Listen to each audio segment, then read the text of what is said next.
Il y a 12 ans, à la conférence de Copenhague, les pays riches s'étaient engagés à mobiliser 100 milliards de dollars par an d'ici 2020. C'était un des rares résultats de cette conférence qui a été un échec.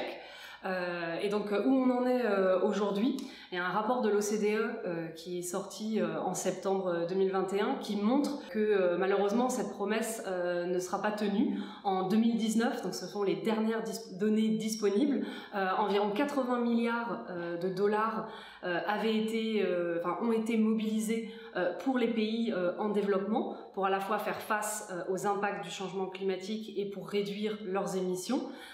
Donc on voit qu'il manque 20 milliards de dollars pour atteindre cet objectif. Une analyse d'Oxfam qui vient de paraître également montre que même en 2025, cet objectif de 100 milliards ne sera pas atteint. On sera probablement autour de 93 à 95 milliards par an.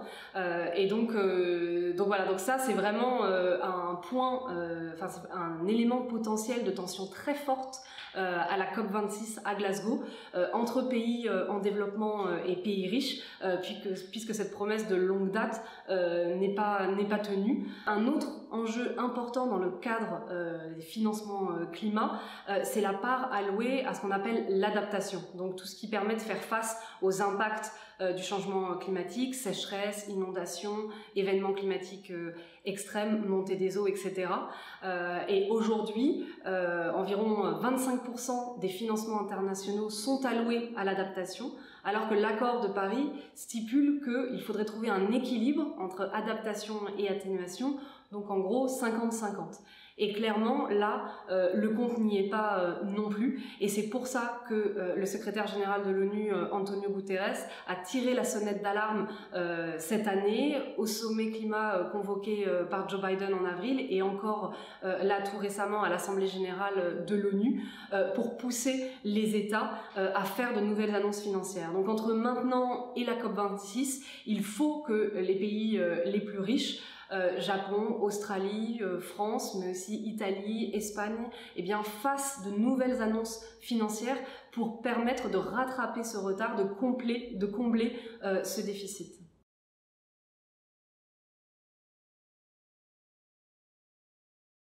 Alors les actions en justice, c'est un nouvel outil en fait à la portée de la société civile, des citoyens, pour contraindre les États à agir. Et donc on voit en fait qu'il y a vraiment une tendance mondiale à la judiciarisation des dossiers climat. Depuis 2015, on assiste à un doublement des actions en justice à travers le monde, aussi bien dans des pays du Nord, en Europe, aux États-Unis, que dans des pays en développement. Et c'est un nouvel outil qui naît d'une forme de lassitude en fait de la société civile, des ONG et associations qui travaillent de longue date sur ces sujets, et une forme de lassitude de voir que les activités, on va dire, plus traditionnelles de plaidoyer, d'action, d'interpellation des dirigeantes politiques, de mobilisation aussi des citoyens lors de marches pour le climat, par exemple, ne sont pas suffisamment efficaces. Et donc finalement, cet outil de l'action en justice, c'est une manière de tordre le bras aux États pour qu'ils appliquent ces objectifs. Parce que en fait, la difficulté à laquelle on fait face, et c'est notamment le cas en France, c'est qu'il y a des engagements qui sont pris, des lois votées avec des objectifs de réduction d'émissions fixés pour 2030, 2050, mais qu'ils ne sont pas respectés ni mis en œuvre.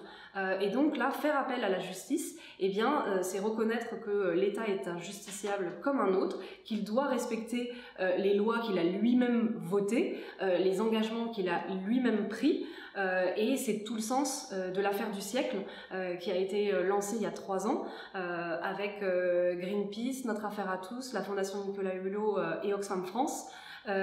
Pour contraindre l'État français à agir.